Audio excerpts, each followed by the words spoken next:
I love you, baby. You made me so happy, and I'm so lucky to have you. You turn me on in every possible way. Wow, she's lucky. I cannot say this about Gino. Oh boy. Yet again, Gino is caught hiding the truth, and Jasmine isn't happy. But if you thought Keepsakes and Kama Sutra was bad, well, it's about to get a whole lot worse.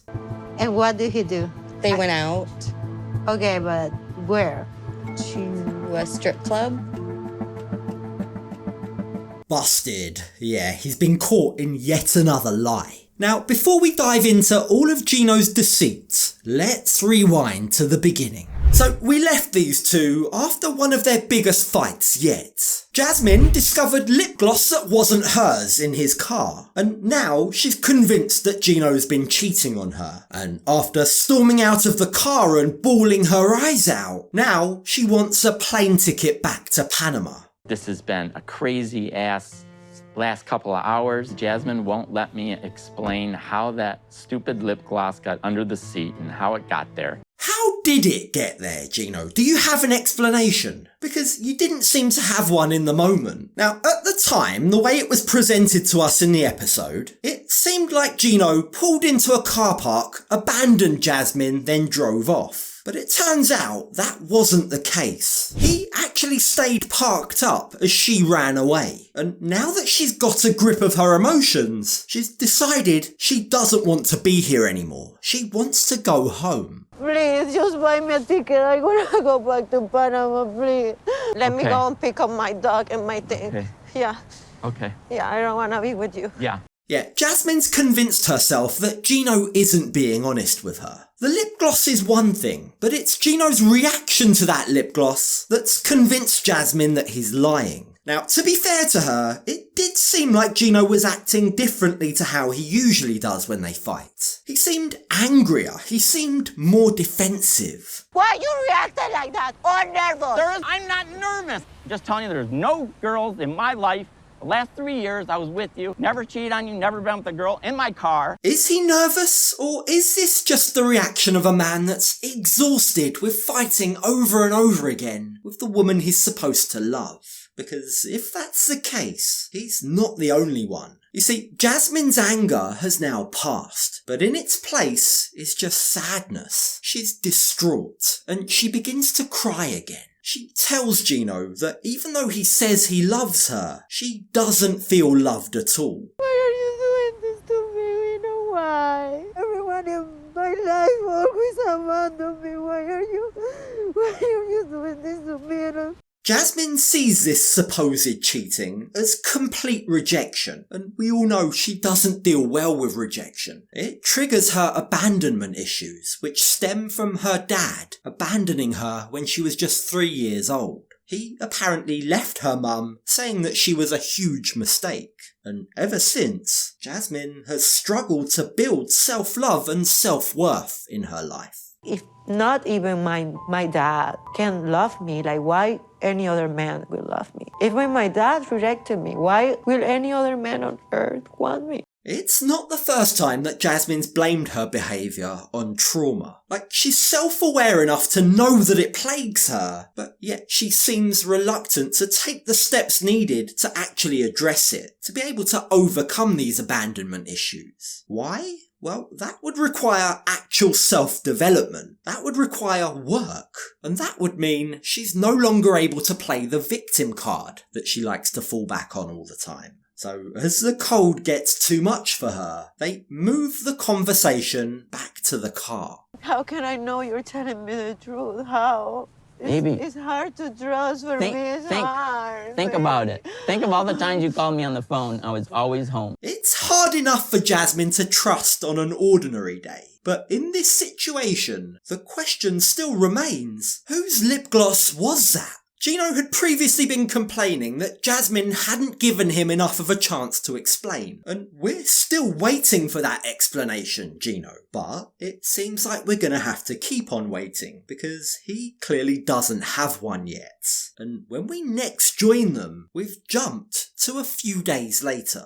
Gino left to do some errands, so I decided to clean up the house. I found stuff that made me think that the lip gloss is just the beginning. This shouldn't be around the house. Look, even when we first met Gino and Jasmine a couple of seasons ago, Jasmine made it painfully clear she expects Gino to erase all traces of his ex from his life. Well, it seems he's failed to do so. He's missed a crucial drawer, and while she's cleaning his house, Jasmine finds an assortment of old letters, cards and keepsakes, including the Kama Sutra, and that is more than enough to reignite her anger. This is from his ex-wife, Gino's 40th birthday. And this is so romantic. Look at this.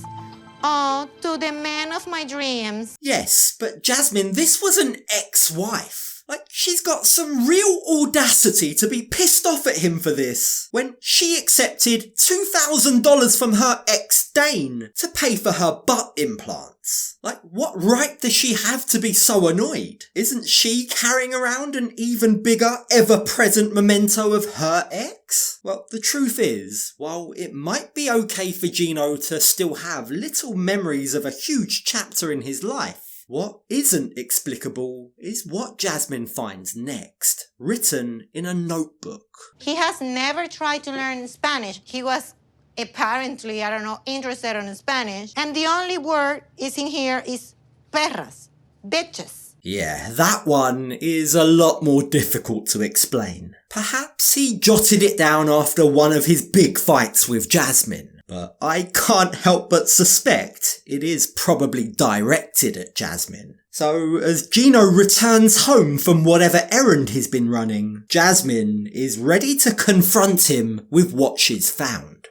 Oh, this is just old stuff. And what is it doing in our house, and why are you keeping it? If that's I'm not keeping it. I probably forgot to throw it out. Look, this seems to be Gino's issue. He has no problems telling white lies if he thinks it will keep the peace. I'm just not buying this "I forgot to throw it out" excuse. And neither's Jasmine. If Gino had just admitted it, if he'd just been honest and admitted that, yes, there is some sentimentality attached to those memories. It was a huge, very significant chapter of his life. Well, then at least this conversation could have been constructive. But as it stands, now there's no chance. I just didn't go through my whole entire house and find every corner of my house and look for everything that I had in my past.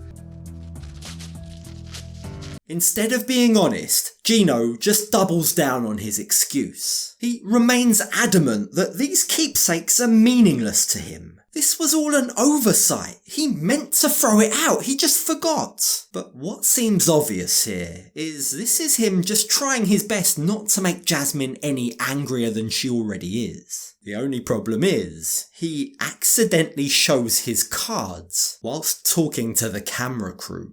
I really believe that Jasmine's being way too harsh on me, and she's, stepping over the line. This is common for people to keep things from their past relationships. Yes, it is common, but what is it, Gino? Did you intentionally keep them like so many people do? Or did you forget to throw them out like you've been insisting? Gino's flip-flopping, and after the lip gloss fiasco, it's not looking good for him. Jasmine has heard enough, and she heads out to the salon to meet up with cousin Dana's wife, Michelle, in order to calm herself down. She's honestly the only family member I actually feel comfortable with. She's not judgmental. Now, at the family get-together, right before the lip gloss incident, Michelle seemed to be the only family member to show any concern for Jasmine. She, in fact, told Jasmine to reach out to her if she ever needed to get out of the house and chat. So that's exactly what Jasmine's done. And as Jasmine fills Michelle in on what she's found in the house, Michelle proves herself to be a voice of reason. Why is he saving these love letters? I think a lot of people do. Dana has stuff. Really? Yeah. And you're okay with it? I am. Jasmine is shocked to hear Michelle say she's absolutely fine with her husband Dana having a past, and that makes her reflect on her own behaviour. And as Michelle gives her a little bit more advice, Jasmine sits there and seems to reassess whether or not her behaviour has been out of line. In fact, she even starts to feel a bit guilty. You just need to maybe try to trust him a little bit more and believe in him a little bit more because, like, he loves you. This is sound advice, and it's actually Jasmine's only option. She needs to find a way to trust Gino, otherwise she may as well end this relationship now. But the problem is, Gino isn't making this any easier for her. You see, it turns out that his lies might extend deeper than we actually thought. Unknowingly, Michelle accidentally reveals that it's not just the lip gloss and the drawer full of mementos that Gino hasn't been honest about. I think we should do a girls' night. Well, since Gino had a bachelor party already, maybe we should get some girls, have some fun. Jasmine's jaw has dropped. She's just heard something that she had no idea about. Gino had a bachelor party. Now, according to Jasmine, Gino never told her about it. And in fact, the first he brought up about wanting a bachelor party was after she arrived in the States. So now Gino's been caught in another lie. His lies are piling up, and they just keep getting worse and worse. And what did he do? They went out Okay, but where? to a strip club. Now, we know that Jasmine had her own bachelorette party in Panama before she left, and from what we saw, that party got quite wild, what with her flashing her butt to strangers. And we also know that in previous seasons, her friends hired a male stripper to perform for her. But the difference is, she was honest about it. She told Gino, and she even apologised for it, but Gino hasn't granted her that same respect. And judging by how intense her line of questioning becomes, Michelle realises she's accidentally let off a bomb. Jasmine is furious. Do you think a woman touched Gino? It was a bachelor party. I'm sure he got touched. He got touched. I'm sure. Yeah, any thoughts that Jasmine had that she was being too harsh on Gino have disappeared. Now she's furious, and this time, unlike with the lip gloss, she's got definitive proof that he's a liar. I can't wait till the next episode, because one thing's for sure, Jasmine's gonna lose her shit.